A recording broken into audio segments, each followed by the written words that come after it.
시민사회가 힘을 잃은 건 아니고요. 제가 볼 땐 점점 더 강화되고 있고, 왜냐하면 사회 커뮤니케이션 방식이 옛날 같은 탑다운이 아니라 이제 바텀업으로 올라가고, 커뮤니케이션 방식도 이제 오가니제이션이 아니라 네트워크잖아요.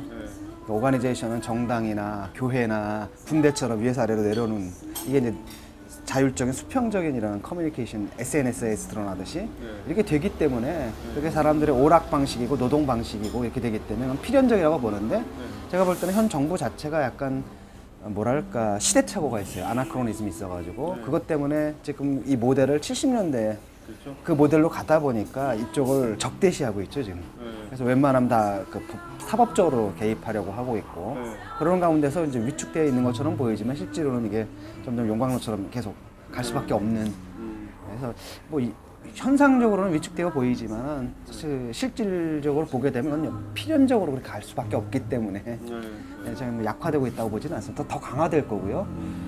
사람들의 정치에 관심이 없다고 했지만 요번에 뭐 한진중공업 예라든지 또는 그 전에 촛불 예라든지 또는 홍대 청소노동자들과 연대하는 문제라든지 전통적인 운동권이 아닌 시민들이 자기들의 그 발언을 하고 있거든요. 정치적 발언들을 과거와는 완전히 다른 방식으로 이런 데 좀 주목해서 봐야 될 거라고 생각합니다. 왜냐하면 이것이 이제 새롭게 형성되고 있는 디지털 시민사회의 그 현상들을 보여주는 단편들이라고 봐요. 그래서 그걸 보게 되면 앞으로 미래의 어떤 지향들을 읽을 수 있지 않을까 이렇게 봅니다. 그 산업사회에서 정보화사회 모델로 이제 넘어가는 부분이 있다고 생각합니다. 그렇게 되면 이제 정치 자체가 과거의 그 저개발의 정치에서 과개발의 정치로 넘어가거든요.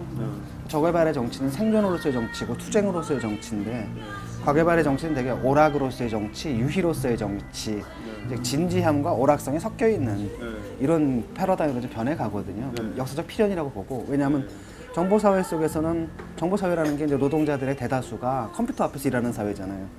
근데 컴퓨터라는 건 클릭 한 번으로 근로 모드에서 얼마든지 오락 모드로 넘어가는 왔다 갔다 하는 거고, 그게 이제 노동과 유희가 겹치는 것에 아예 그 노동의 조건이나 아니면 그게 돼버린다는 거죠. 옛날에는 노동을 하고 그다음 오락은 노동이 끝난 다음에 했는데 이제는 이게 시간적으로 중첩될 수밖에 없는 부분들이 있습니다. 그래서 지금 뭐 보시면 아시겠지만 뭐 에듀테인먼트, 뭐 폴리테인먼트, 또 인포테인먼트, 요즘 무슨 인텔리겐테이너인가 뭐 인텔리겐트인데 엔터테이너랑 섞여버린 이런 현상들도 이렇게 나타나는 것들이 이제 그 좀 전에 제가 말씀드린 그런 경향을 보여준다고 봅니다. 효과가 있죠. 사실은 저는 사실은 뭐 SNS만으로는 큰 의미가 없다고 보거든요. SNS와 오프라인이 결합될 때 이번에 촛불 집회도 그랬고 그다음에 이번 한진중공업도 그랬고 근데 옛날 과거의 패러다임으로 보게 되면 뭐 시시하겠죠 이런 것이 시시하겠지만은 저는 그 운동권들이 각하고 공통성이 있다면은 산업사회 패러다임 위에 서 있다. 아직 예를 들면 옛날에는 뭔가 생산을 한다는 건 눈에 보이는 물체를 생산하고 오브제를 생산하잖아요.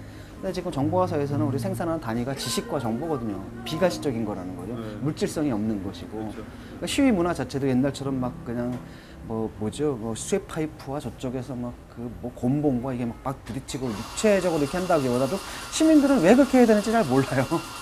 예를 들어서 한진중공업에서도 넘어간다. 경찰차로 넘어가서 그 다음에 뭐 할 거냐라는 거에 대해서 그걸 왜 해야 되는지 잘 모르는 부분들이 있고 하지만 전통적인 좌파들은 또 그걸 넘어가야 뭐 싸움을 한다는 느낌을 좀 받는 게 있고 그래서 저는 그게 패러다임이 좀 혼재되어 있는 상태에서 벌어지는 현상이 아닌가 이렇게 봅니다. 민주화 세력에 대한 실망 이런 건 주로 지금 아마도 그 민주당에 대한 실망 이렇게 나타날 거예요 아마. 운동권 그 부분은 제가 볼 땐 그것과는 상관없이 그러니까 패러다임이 변했는데 그거를 그 사람들이 못 받아들이는 부분이 있어요.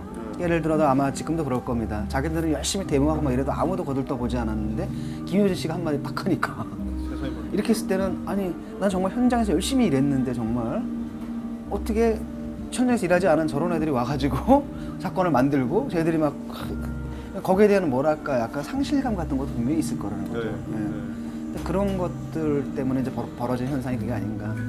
그리고 뭐 젊은 세대들은 이제 그걸 알죠. 그런 것들 그 한계를 알고 제가 그 느낀 바에 따르면 촛불 집회 때도 늘 싸움이 있었어요. 하나는 저 넘가가자, 그 다음에 약간의 폭력을 더 가미해야 된다라고 믿는 사람들이 있었고, 어떤 사람들은 그게 무슨 의미가 있느냐, 우리가 명박산성 넘어서 뭘 할 건데, 그러니까 그냥 상징적으로 그 앞에서 구호 외치고 여기서 그냥 우리 즐겁게 놀자, 이런 사람들이 이렇게 나눠지더라고요. 그래서 이제 그건 뭐 어느 게 옳은지 잘 모르겠습니다, 저도 사실은. 그냥 왜냐하면 두 가지 문제가 항상 같이 있기 때문에. 그래서 저는 그냥 이 사람들은 저렇게 때려부시는 거 하고, 이 사람들은 여기서 노는 거 하고, 그냥 각자 자기 좋은 방식으로 시위하는 게 낫지 않나. 그래서 이제 각가다 시비 걸러 오는 사람들이 있어요. 딱 와서 우리는 저기 싸우고 있는데 니들은 뭐 하고, 당신들은 여기서 뭐 하고 있는 거냐고. 뭐 저기서 사람들 싸우고 있는데, 그럼 제가 이제 막 말렸죠. 그래서 그 사람한테 딱 그러게 말해요. 저기서 사람들 싸우고 있는데 당신 여기서 뭐 하고 있는 거냐고. 빨리 가라고, 싸우라고 말해. 저 사람도 미안하지도 않냐고, 저 동지들한테. 그럼 쭉쭉하고 가버리는 거예요. 이렇게 쉽게 말하면 남한테 강요를 해서는 안 된다고 봐요. 그렇게. 맞아요. 그렇죠? 자기가 그렇게 했는데 오케이, 자기가 그렇게 생각하고 그 방식대로 가는 거지, 왜 우리가 한 코드에 모든 사람이 동의하지도 않는데 그 코드에 따라 행동해야 되느냐. 저는 원칙을 그렇게 세웠어요. 그래서 각자 좋은 방식대로, 각자 자기 행위에 대한 자기가 책임을 져라, 뭐 그런 거였죠. 제가 볼 때는 그것만 가지고는 안 돼요. 스타만 가지고는 안 되고, 이번에도 두 여인이죠. 김여진 씨하고 김진숙 씨요. 누군가는 거기 올라가 있어야 돼요. 김진숙 씨. 그러니까 이게 서로 화학적인 결합이 일어나야 돼요. 그렇죠. 거기서 그분이 있었기 때문에 김여진 씨가 얘기를 할 수가 있었고, 근데 김여진 씨가 얘기를 한다 하더라도 여기서 상징적으로 누가 버텨주지 않으면 이게 힘이 있겠어요. 근데 거기인데 이거 RT를 받고 이렇게 봤는데 저기 누가 하나 올라가 있는데, 그래서 그가 이제 동영상 돌고, 그 사람 거기 올라간 분이 또 쏘는 SNS 멘션들을 직접 받아보고, 이런 가운데 되게 상승작용을 일으키는 거지. 그래서 저는 항상 파타피지컬한 거라 그러죠. 쉽게 말하면은 가상의 층위하고 현실의 층위가 중첩돼 있는. 맞아요. 어떻게 보면 SNS 가상이잖아요. 그리고 또 가상은 그렇기 때문에 현실과 연계되지 않으면 정말 허망합니다. 그거 그냥 막 오늘은 막 그냥 인터넷 포털에 다 떴다가 막 기사들이 막 온갖 신문이 다 보도했다가 다음날 딱 되면 그냥 다른 기사들이 있거든요. 딱 하루짜리거든요. 그러니까 그게 오프라인과 이렇게 연결이 돼야지 이게 지속성을 갖는다는 거죠. 이제 두 개가 다 중요하지 어느 하나만 갖고 될 수는 없다고 생각을 합니다. 일단 뭐 민주화라는 가치가 일단 10년 집권을 통해 가지고 상쇄가 된 부분이 있어요. 어느 정도 사람들이 이제 자기가 누리게 되면 더 이상 원하지 않거든요. 내가 배가 부르면 더 이상 밥을 먹고 싶지 않아 하듯이, 그 전에까지만 해도 그게 없었기 때문에 민주 이런 가치들이 있었는데, 그게 이제 두 정권을 거치면서 어느 정도 실현이 된 측면이 있거든요. 거기에 대한 욕망은 이제 떨어지는 거고, 다른 문제가 제기되게 되는 거죠. 이제 경제 문제인데, 민주당이 사실은 한나라당하고 경제 정책에서는 큰 차이가 없었거든요. 그러다 보니까 중산층이 없어진 거예요. 근데 좀 황당한 건 뭐냐면, 사실 한나라당을 지지하는 사람들은 강남 사람들이 아니거든요. 하층민들이 지지해요, 되게. 강남과 하층민의 연합이고, 오히려 중산층들은 민주당을 지지한다는 거죠. 근데 민주당이 그 정치의 정책을 통해 가지고 중산층을 몰락시켜 버렸거든요, 지금. 그러니까 사람들이 이렇게 아래로 내려가게 되면은, 그때는 오히려 한나라당 지지로 가버린다는 거예요. 경제 수준이 그렇게 돼버리면은. 근데 그때 이제 등장한 게 이명박 대통령이고, 그 뭐 압도적인 표차로 이기지 않았습니까? 근데 그게 유권자가 많이 참여하진 않았지만 자기 지지 기반을 스스로 없앤 거죠. 역설적으로. 그러는데 좌우 뭐 이렇게 얘기하는데, 솔직히 말하면 우익들은 저학력, 저소득자예요. 요즘은 강남 좌파 이런 얘기 나오잖아요. 오히려 진보신당도 보게 되면 가장 좌파적이죠. 보게 되면 뭐 이제 프롤레타리아가 아닙니다. 나름대로 전문직들이에요. 그렇죠. 중산층이고 고학력자들이라고요. 맞아요. 그렇게 돼 있단 말이죠. 그래서 이 중산층들을 오히려 이렇게 튼튼하게 세워야 되는데, 아시다시피 지난 10년간 뭐 신자유주의 뭐니 해가지고 정말 중산층이 없어졌거든요. 다 이렇게 하층으로 전락을 해버렸단 말이죠. 그러다 보니까 민주당 지지 기반이 없어진 거죠.